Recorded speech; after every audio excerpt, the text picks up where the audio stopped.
சிவகாசி படம். அதில் ஒரு மெலோடி சாங் இருந்துச்சு. இது என்ன புது உறவா, உயிருக்கும் முதல் இரவா.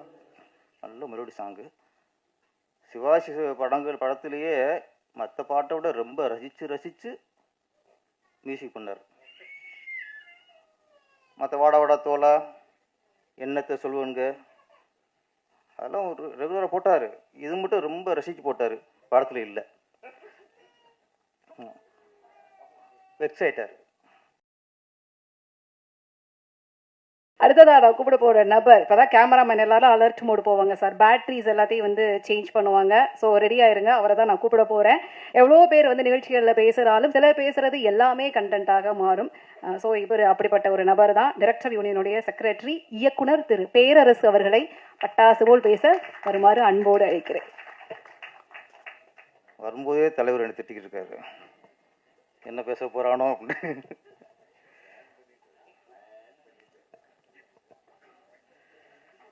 நான் கைக்குழந்தையாக இருக்கும்போது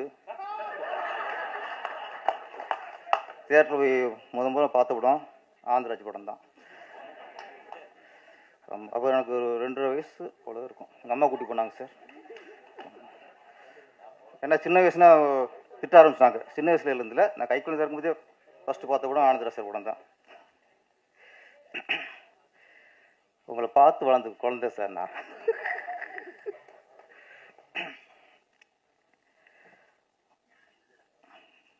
இந்த இன்னைக்கு விழா நாயகன் மதராஸ் மாஃபியா கம்பெனி ஸ்ரீகாந்த் தேவா அவர்கள். அவர் மிஸ்டேட்னு சொல்கிறதா, என் நண்பர்னு சொல்கிறதா, வாடா வாடா தோலான்னு சொல்கிறதா, என்னோட படங்களுக்கு வெற்றிக்கு பக்கவளமாக இருந்தவர். நன்றி சார்.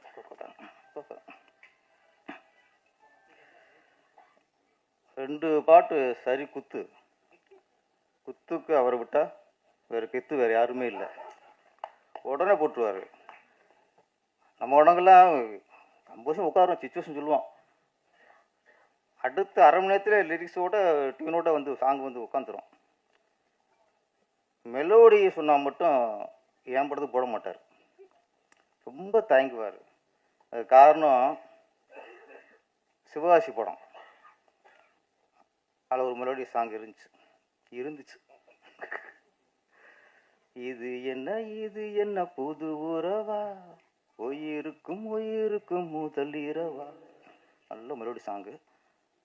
சிவாஜி படத்திலேயே மற்ற பாட்டை விட ரொம்ப ரசித்து மியூசிக் பண்ணார். மற்ற வாடா வாடா தோலா, என்னத்தை சொல்லுவனுங்க, அதெல்லாம் ஒரு ரெகுலராக போட்டார். இது மட்டும் ரொம்ப ரசித்து போட்டார். படத்தில் இல்லை, வெக்ஸைட்டார். அதுக்கு அடுத்த படம் உட்காடுறோம். எல்லா பாட்டும் போட்டாச்சு சார், சொல்லி ஒரு மெலோடி சார். மூஞ்சி செத்து போச்சு அவருக்கு. இவன் மெலோடி கேட்பான், வைப்பானா, வைக்க மாட்டானா. அப்புறம் சார் ஃபாஸ்ட் பீட்லேயே போயிடலாமா சார்? இல்லை ஸோ எல்லாமே ஃபாஸ்ட் பீட்டில் இருக்குது, ஒரு மெலோடி போடுவோம். இன்னும் வரல சார் அவருக்கு. எவ்வளோ சொன்னான், வரல. அதுக்காக ஒரு மெலோடி போட்டோம், அதுவும் ஃபாஸ்ட்டாக போட்டார். அதனால் நம்ம இடத்துக்கு மெலோடி போடுறதுன்னா போடவே மாட்டார், வைக்க மாட்டாங்கிற ஒரு நம்பிக்கை. ஆனால் இந்த படத்தில் சூப்பர் மெலோடி. அது 2 குத்துங்கிறது நம்ம ரெகுலர் குத்து. மெலோடி ரொம்ப நல்லா இருந்துச்சு.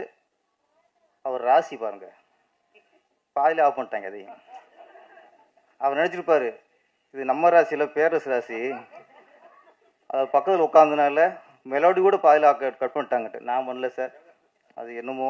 ஆனால் படம் சாங் நல்லா இருந்துச்சு. திருப்பி நான் போட்டு கேட்டுறேன். ஆராதியா ஆத்தாடி, யாரா தீயா பேசுறது அப்படின்னா அது ஆராதியா. இன்னைக்கு உங்கள் ஸ்பீச் தான். நீங்கள் தீபாக்கெலாம் பயமுத்துவாங்க, நீங்கள் பயந்துடாதீங்க. நீங்கள் உங்களுக்கு என்ன ஓட்டாக பேசுறதுக்கு ஆடு இல்லை. இப்போ அக்கா சினிமாவில் எல்லாருமே இப்படி பேசினா வாய்ப்பு போயிருமோ, அப்படி பேசினா அவங்க கூட மாட்டாங்களோ, இப்படி பேசினா அரசியல்வாதிகள் பிரச்சனை பண்ணுவாங்களோ, இப்படி பேசினா தேட்டர் கிடைக்காதோ, இப்படி அமைதியாக இருந்தே நாசமாக போச்சு சினிமா ஃபீல்டு. பேசணும், யாராவது பேசணும். வாய்ப்பு வருது வரல வச்சு செஞ்சிடணும். தமிழச்சி வரும்ல வீரம். ஆமாம், நம்ம நடிப்பில் காட்டுற மாதிரிலையோ பேச்சிலே தமிழச்சி நம்ம காட்டிடணும். கவலைப்படாதீங்க, கண்டிப்பாக நம்ம இயக்குனர்லாம் ஒரு ஹீரோ போகிறதுக்கு தமிழ்காரனும் பார்ப்பாங்க, ஒரு வில்லனை போகிறதுக்கு தமிழ்காரனும் பார்ப்பாங்க, துணை நடிகர்லாம் தமிழ்காரனாக இருக்குன்னு பார்ப்பாங்க, கதாநாயகி பார்க்க மாட்டோம். எந்த டேரக்டரும் அது வந்து நமக்கு யார் கரெக்டாக இந்த உலகத்துக்கு கதையாக இருக்குமோ கரெக்டாக இருக்குமோ அதை போட்டுருவாங்க.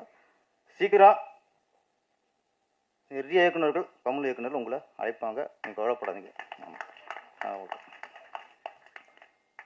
சம்யுக்தா மேடம் கரெக்டாக இருந்துச்சு உங்களுக்கு. அந்த போலீஸ் கட்டப்பு ரொம்ப கரெக்டாக இருந்துச்சு, நல்லா ஆஃப்டாக இருந்தது. ஆந்திராஜுக்கு டப்பு கொடுக்குறோம் சாதாரண விஷயம் இல்லை. ரஜினி சாரே கொஞ்சம் திணறினார் வாட்ஸ்அப்லன்னா. கரெக்டாக பண்ணிது, வாழ்த்துக்கள். ஆந்திராஜ் சார் அதான் இப்போ திருப்பி அதே வருது. ஆமாம், சின்ன வயசில் பார்த்தனால ஞாபகப்படுத்திக்கிறேன் கொஞ்சம் நேரம். ரொம்ப வருஷம் ஆக்சுவலி 30-40 தான் ஞாபகப்படுத்திட்டே இருக்கேன். ஆந்திராஜை வந்து அவர் ஃபஸ்ட்டு வில்லனாக நடிச்சுட்டு இருந்தார் நிறைய படங்களில். அவர் வில்லனா பண்ண ஒரு படத்தில் நான் அசிஸ்டன்ட் டைரக்டர், சக்தி பராசக்தி. இங்கே கூர்நாதர் ராமநாதன் சார் படம் சக்தி பராசக்தியில் வில்லன் அவர் தான், ஹீரோவும் அவர் தான். ஆமாம், முதல்ல வில்லன் கலந்த கதாநாயகன் படம் சக்தி பராசக்தி. அது நான் உதவி இயக்குனராக இருந்தேன். அதனால் சின்ன வயசுங்க அடிவிட்டு போச்சு. இப்போ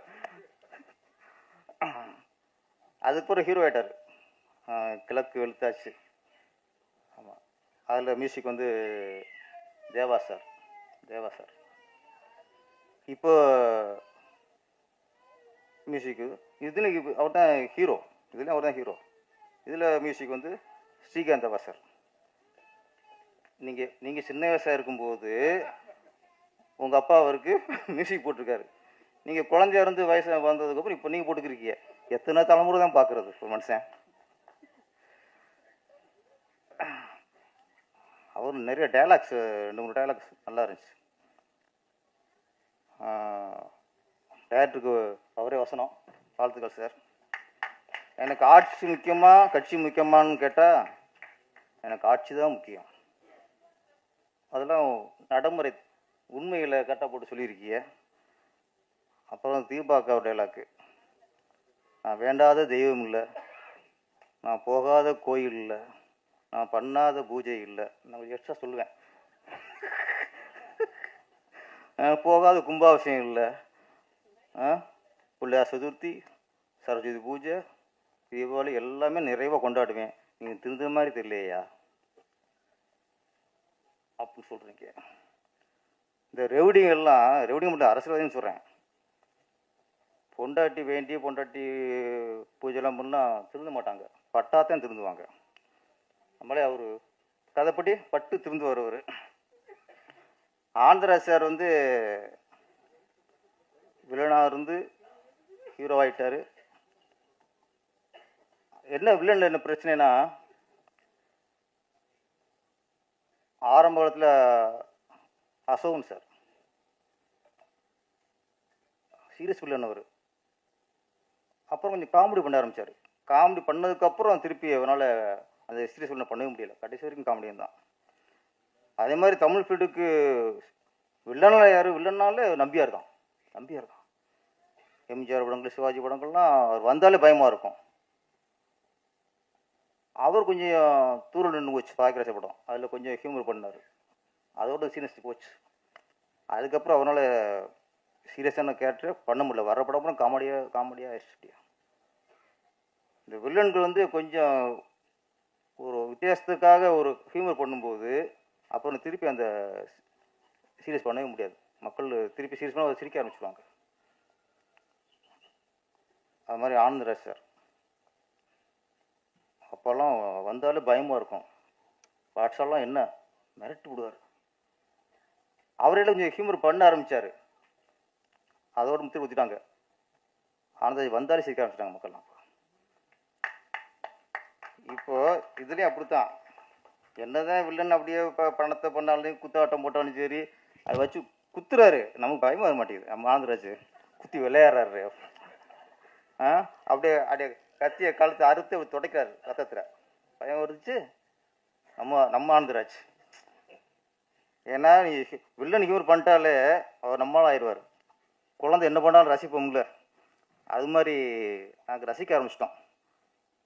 ஆனால் இந்த படத்துக்கு கரெக்டாக இருக்குது உங்களுடைய பெர்ஃபார்மன்ஸு, ஹியூமர் தான் தெரியுது.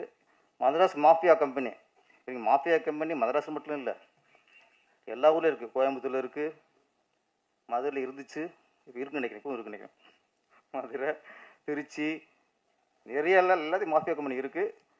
இந்த படம் ஹிட்டுக்கு அப்புறம் நீங்கள் அடுத்து Kovai mafia company, Madurai mafia company, அது ஹிட்டுக்கு அப்புறம் திருச்சி மாஃபியா கம்பெனி, இப்படி தொடர்ந்து மாஃபியா கம்பெனியாக நிறைய கதைகள் இருக்குது.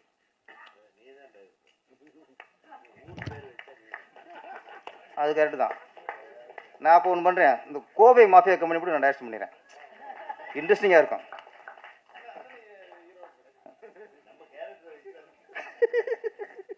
அந்த மாஃபியா கம்பெனி தலைவரே அவர் தான். ஆமாம், அவர் ரைட் ஹேண்டாக அவர் ஆனந்தராஜ் நடிப்பார். ஏன்னா ஒரு ஆள் வேணும்ல, கோவையில் தமிழ் கோவை தமிழ் பேசுகிறதுக்கெலாம் ஆள் இல்லை அவரை விட்டால். அதை கொஞ்சம் அட்ஜஸ்ட் பண்ணி வச்சுக்குவோம் அவரை. என்னென்னா அவர் ஹியூமர் பண்ண விடக்கூடாது, அப்புறம் காமெடியன் ஆயிடுவார். இப்போவே அப்படி தான் இந்த